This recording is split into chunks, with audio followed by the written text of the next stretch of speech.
মুহূর্তে তফনা box competition মাঠে চলে এলাম। তো দেখে নাও মাঠের পরিস্থিতি। টাইমটা দেখো 5:17। তো এতক্ষণে কিন্তু বাজার কথা, তো দেরি করছে কেন বুঝতে পারছি না। ওইদিকে কিন্তু সব রেডি হয়ে গেছে, পুজো হচ্ছে বলে হয়তো বন্ধ আছে। তো পিউ মিউজিক কিন্তু এখনও ফিটিং হচ্ছে, ফুল সেরা ফিটিং হচ্ছে পিউয়ের। আর এদিকে লীলা পুরো সেজে উঠেছে। আর রয়্যাল তো দুদিন আগেই বাজাচ্ছে, দুদিন আগে থেকেই বাজাচ্ছে। তো লীলা চলে দুটো 8 বেস, দুটো 12 মিট, একটা 8-এর মিট। কটা স্পিকার হচ্ছে তোমরা কোনো?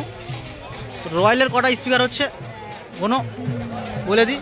দুটো পপ বেস, আর এই পাশের দুটো কিন্তু 9 মিট আছে, আর মাঝখানে দুটো 6 মিট। আর ওদিকে পিউ মিউজিক 32 স্পিকারের সাথে। কম্পিটিশনটা 3 জনের মধ্যেই হবে আসল, রয়্যাল, লীলা, পিউ। ও এক নজরে দেখাই মেশিন এমপ্লিফায়ার্সগুলো। এটা হচ্ছে ঋতু ইলেকট্রিকের ডিজি, পিউয়ের কমিটি, প্রগতি সংঘ। আর এইদিকে ফুল মেশিন এমপ্লিফায়ার্স দেখো। তো টোটাল দেখে নাও কটা সিএ নতুন এমপ্লিফায়ার্স এটা। তো লীলাচলের মেশিন এমপ্লিফায়ার্স শর্ট করে দেখাই। ও এদিকটা পুরো সিএ, আর এদিকে কিছু এমটির মেশিন আছে। নিচের দুটো সিএ, নিচের সিএ, তো নিচের দুটো হ্যাঁ। আর এই নিচের দুটো ঘর থেকে খেয়ে দিচ্ছি। হ্যাঁ না না না, তো নিচের দুটো কিন্তু এটিআই মেশিন আছে। ও বাদ বাকি সব দেখি তো খেলা হবে। তো ওইদিকে রয়্যাল দেখি কি করছে। রয়্যালে তো লাইটিং খেলছে, আর মেশিন তো তোমাদের দেখিয়েছিলাম। তো আবারও একটা শর্ট করে। তো দেখো না দুটো এটিআই 40 আর সিএ, আর আমাদিকে ইয়ামা। আর ওদিকের যে দুটো সেট আপ অভিজিৎ আর স্টার দেখিয়েছিলাম, পরে দেখাবো, কম্পিটিশন চালু হোক। তো সবাই শুরু করলো আস্তে আস্তে তফনার মাঠে। তো টাইমটা দেখে নাও 6:48। তো এপারে পরপর 3টে সেট আপ, লীলা, পিউ, রয়্যাল।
অঞ্চলের মহাপ্রভু দ্বীপের মোর্শে